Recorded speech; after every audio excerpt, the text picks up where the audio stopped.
Now on Denver 7 News at 7 a.m. on Local 3, police say the metro streets are a little safer this morning after a violent suspect was killed. The multi-county crime spree that ended in a shootout. Plus, Denver School District is lifting its mask mandate, why city officials say now is the right time. And Team USA is adding to the medal count. The updates from overnight as we continue to see some Olympic records broken. Chloe Kim there, yeah. Yes, and really rooting for Colorado skier Michaela Schifrin.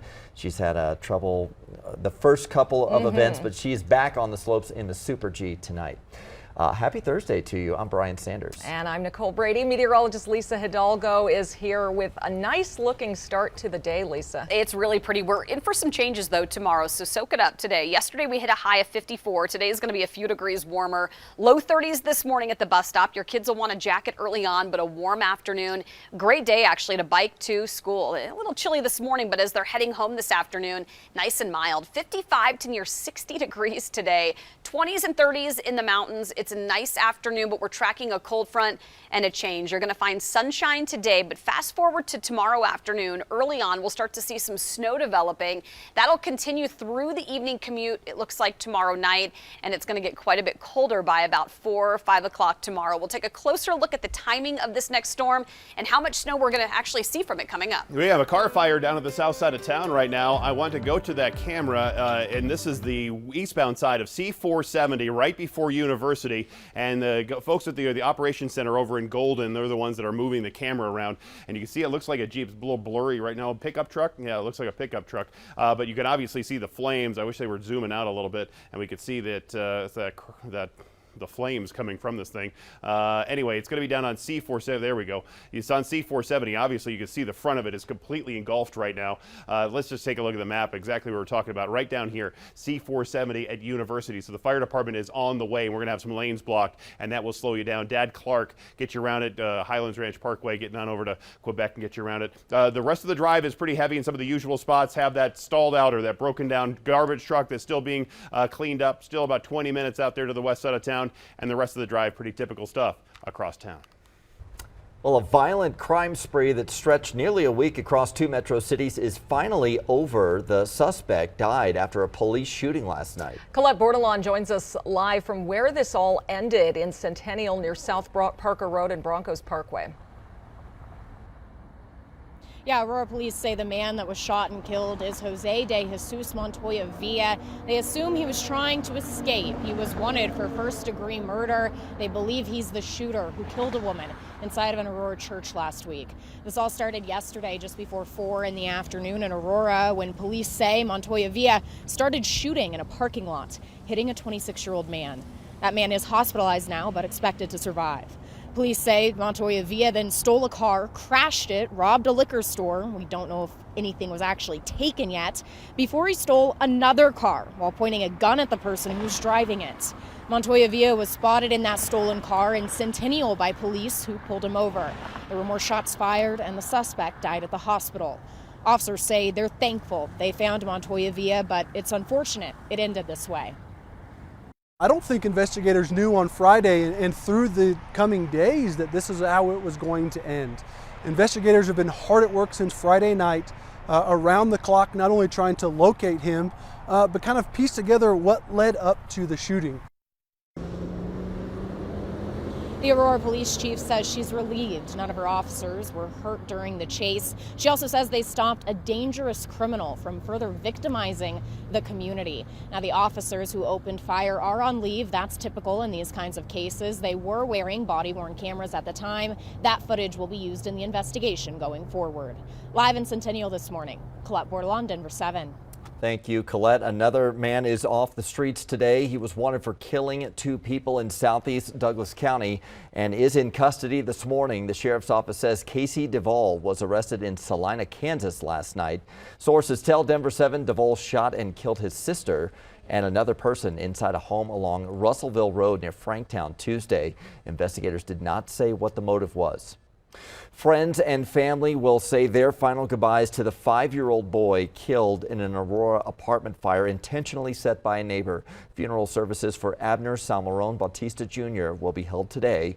Last night, the community gathered at La Machaca restaurant on East Colfax for a benefit dinner, and the proceeds will go to Abner's family as they pay for his funeral. La Machaca will also hold another benefit tonight from 5 to 8 p.m. The Table Mesa King Soopers in Boulder will be open for its first full day today after being closed since the mass shooting there last March. It was an emotional day yesterday as the store officially opened its doors to the community. Hundreds gathered for a ceremony honoring the 10 Coloradans killed in that shooting. I'm still crying. Very emotional. I got flowers and I put them against the wall there. I said I would be here for this grand opening to let them know that we're 100% behind them. We pick up and we persevere. Later this spring, a tree garden will be planted outside the store. Each tree will represent one of the 10 lives lost in the shooting. A protest over vaccine requirements and COVID restrictions might disrupt Sunday's Super Bowl. Homeland Security issued a warning that a convoy of truckers could impact the game in LA. The agency has received reports of drivers planning to potentially block roads in major U.S. cities. These types of protests have occurred recently in Canada as well. The convoys threaten to worsen supply chain issues that are already bad. Meanwhile, Dr. Anthony Fauci says he hopes all COVID restrictions will be stopped in the coming months. He told the Financial Times, quote, "As we get out of the full-blown pandemic phase of COVID-19, these decisions will be increasingly made on a local level rather than centrally decided or mandated. More people will make their own decisions on how they want to deal with the virus." Denver Public Schools is dropping its mask requirement. It announced the rule will end officially at midnight on February 25th. Denver's mayor calls the move a viable step with COVID cases falling and the city's vaccination rate above 80% for people 5 and older. The White House and CDC, however, are still urging students, teachers, and parents to wear masks in schools regardless of their vaccination status. And Denver Public Schools is also considering later start times. This won't happen right away, but Denver 7's Veronica Acosta joins us. And Veronica, really, this is all about improving kids' health. It is, and come next year, teens will be getting some more sleep. Well, at least that's the hope with DPS's healthy start times. Denver Public Schools actually introduced this concept back in 2021, so last year, following a Board of Education's resolution. And here's the plan. All DPS middle and high school students will start no earlier than 8:20 in the morning, and this is all in order to support healthier sleeping habits in teenagers. If you're wondering, some of those start times for those middle and high schools, they start as early as 7:40, so they'll get about 40 minutes extra sleeping time.